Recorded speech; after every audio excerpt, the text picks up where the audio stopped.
करे है आगाज पुरुषों में साज करते प्रयास एकता बनावा समाज माँ लड़ाऊ अपन अधिकार बर सतनामी अंदाज माँ लड़ाऊ अपन अधिकार बर सतनामी अंदाज माँ सतनाम के डंका जय सतनाम सादा के झंडा सतनामी के साथ सतनाम के डंका सादा के झंडा गूंजे लहरे धरती आकाश माँ लड़ाऊ अपन अधिकार बर सतनामी अंदाज माँ लड़ाऊ अपन अधिकार बर सतनामी अंदाज माँ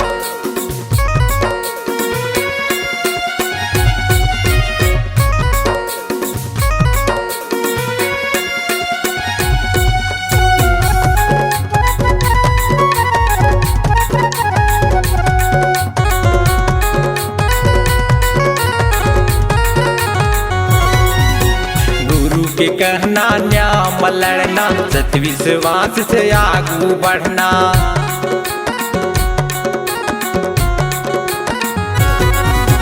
सत के होते सदा विजय सतला अपन हृदय में धरना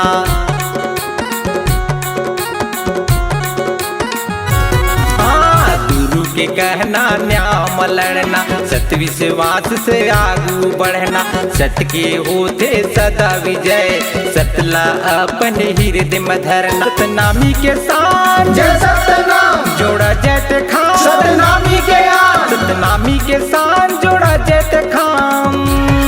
जेकर पूजा होते जी समाज माँ लड़ाऊ अपन अधिकार बर सतनामी अंदाज माँ लड़ाऊ अपन अधिकार बर सतनामी अंदाज माँ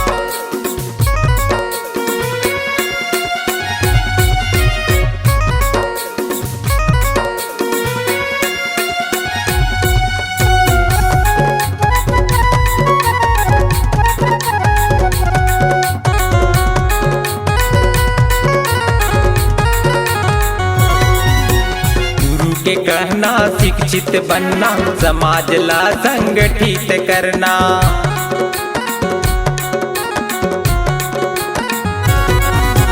चाही कत को आवे झमेला सत के राह में अडिग रहना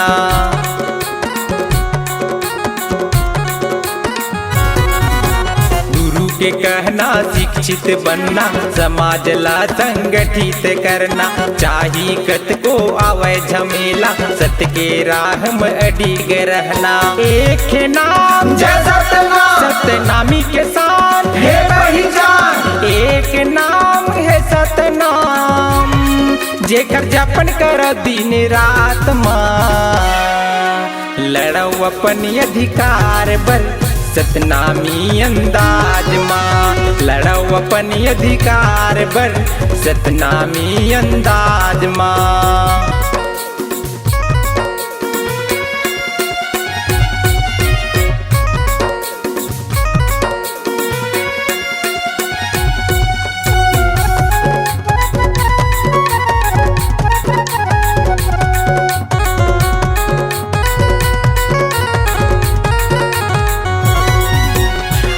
बानी संगठन बना के जन बांटो जी समाज ला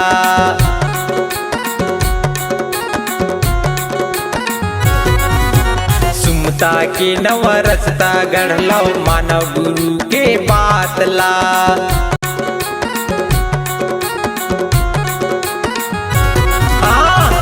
बानी संगठन बना के जन बांटो जी समाज ला सुमता के नव रस्ता गढ़ मानव गुरु के बात ला सतनाम के सोर जय सतनाम सबके हो ही अंजो जप गुरु नाम सतनाम के सुर सबके हो ही अंजो